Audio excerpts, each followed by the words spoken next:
You're standing in an airport with a boarding pass in your hand, heart racing. Your phone buzzes. It's her, the beautiful, much younger woman who calls you my love. On your screen is a selfie she sent 10 minutes ago. I can't wait to kiss you at arrivals. You've wired her money for months. You've argued with family who don't understand. You've told yourself this is your second chance at happiness. In a few hours, you expect to walk into her arms. But there's a thought you keep shoving away. What if there is no her at all? What if the person behind those messages is a group of strangers who've already moved on to their next target? What if, when you land, there's no one at the gate? Or worse, people who see you not as a partner, but as a walking ATM they can pressure in person.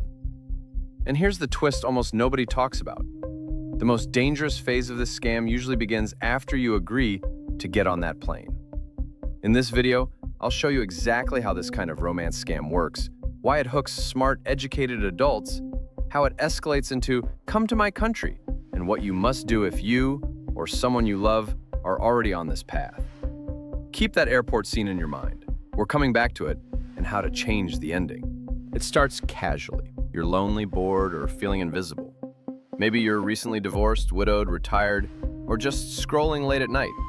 Then someone stunning appears on a social app, dating site, or in your DMs. Way out of your league, and somehow they're interested in you. They message constantly. They like your posts. They call you handsome, beautiful, soulmate. They say age is just a number. Within weeks, you feel more desired and understood than you have in years. Notice how fast it goes from stranger to soulmate in your head. Psychologically, they're pressing 3 buttons at once. Validation. You feel wanted again. Escape. You step out of a dull or painful reality. Fantasy. You're the special exception who won the love lottery. That emotional high is not an accident. It's the foundation. They rush intimacy, flood you with attention, talk about future kids, houses, marriage. It feels like a movie. That's the hook. And if you're thinking, well, love at first sight happens, hold that thought.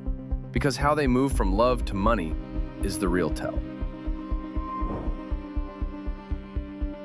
Once your emotions are locked in, problems begin. A sick relative, a broken phone they need to stay in touch, rent they suddenly can't pay, a visa or passport they're so close to affording. At first it's small, 50 here, 200 there. You tell yourself, it's not about the money. I'm just helping the person I love. Every payment does 2 things. It proves you'll send money. It cements your role as the generous rescuer. And rescuer is a powerful identity. Once you see yourself that way, saying no feels like betrayal. After the first transfer, the second yes feels easier. Then the third. Soon, money quietly slips into every serious conversation, always wrapped in love, sacrifice, and future plans. Here's the one-line recap. They've hooked your heart. Now they're training your wallet. But the big escalation is still ahead. Eventually, they say the line you've secretly been waiting for. I want to be with you in your country. Now the fantasy takes over, walking through your hometown together, introducing them to friends, proving the doubters wrong. You can almost hear the airport reunion music in your head. They ask you to pay for visa fees, paperwork, medical checks, flights.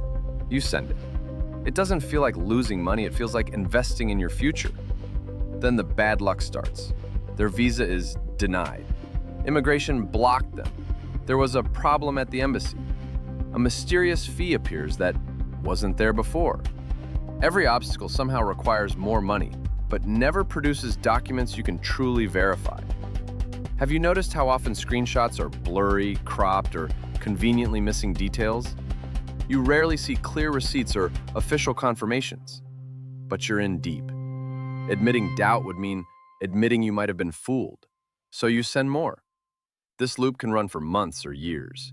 Each time you pay, your brain fights harder to protect the belief that it's real, because the alternative is humiliation and heartbreak. The dream of them coming to you keeps you paying. And when that dream stops working, the script flips. At some point, the line changes. Since I can't come to you, please come to me. We'll marry here, it's easier. Suddenly, you're the one searching flights, planning time off, maybe even hiding it from family. You might be considering leaving your current partner, tapping savings or retirement, selling property or taking loans to start your new life. This is where an online scam can turn into physical danger. Once travel is involved, patterns often look like this. They never show up, and you're stranded and broke in a foreign country, still sending just a bit more for taxis, buses, border problems. Or you get hit with constant last-minute crises. I'm stuck at customs, send money. I'm being held, I need bail. My bus broke down, I'm in the next town. Just send more, my love. In more serious situations, visitors have been pressured to carry luggage and unknowingly become drug mules, been robbed or extorted by relatives or officials, been held while their families receive urgent requests for money.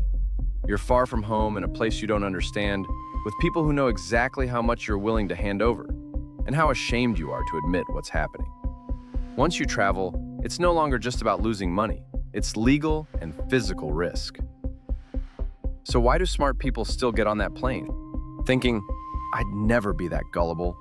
That confidence is exactly what scammers rely on. They don't target stupidity. They target emotion, loneliness, late life crisis, grief and recent loss, a boring, painful, or empty routine. Being desired again can override years of caution. They also use sunk cost. Once you've sent thousands and maybe damaged your real life, accepting it's a scam feels unbearable. So you double down. You defend them against your own friends. Shame and secrecy lock the trap. You don't want to look foolish or predatory for being with someone so much younger, so you stop sharing details. Isolation makes manipulation easier. And behind the scenes, many of these relationships are run like call centers. The 22-year-old woman may actually be several people using scripts and handling multiple victims at once. This isn't about intelligence. It's about having your emotional buttons pushed by professionals. So how do you cut through the fog? Subscribe for fraud awareness. Share to protect loved ones.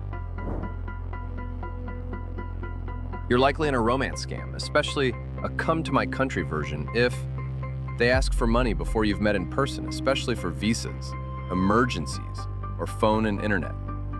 They avoid clear, live video, or always freeze, glitch, or make excuses. Their photos look too perfect, inconsistent, or trace back to other profiles. They declare love fast and push you to keep the relationship secret. They pressure you to travel to them, especially the high-risk locations. They talk marriage and paperwork early, focused on residency or citizenship. If several of these are true, assume it's a scam until proven otherwise. Here's what to do starting today. First, stop sending money. You do not owe financial support to someone you've never safely met in real life. Every transfer deepens the hook. Second, force a reality check. Ask for multiple spontaneous video calls at different times and locations. Suggest meeting in a neutral, safer third country instead of their home base. Watch how they react when you add boundaries. Third, bring in another brain. Show messages and payment history to a trusted person or fraud specialist. Let someone who isn't in love look at it. Fourth, protect your assets and family. Safeguard joint accounts, retirement funds, property. Tell relatives no one sends emergency money because of this relationship or trip. Fifth, if travel is booked, pause. Cancel if you can. If you absolutely refuse, at least register your trip with your country's foreign office. Leave full details with people you trust. But understand, the safest choice is not going. So let's return to that airport scene. You, boarding pass in hand, phone buzzing. I can't wait to kiss you at arrivals. There are two possible endings.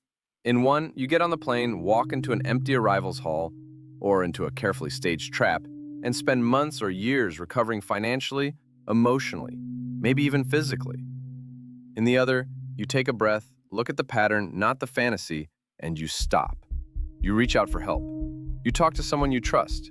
You cancel the transfer, cancel the trip, and keep your passport, your savings, and your dignity. You are never the magical exception to a scammer's pattern. If someone much younger in another country is showering you with love and asking for money or travel, that pattern is already in motion. Protect your heart, protect your bank account, protect your passport. And if someone you care about is already standing in that airport with a boarding pass, share this with them before they walk onto that plane.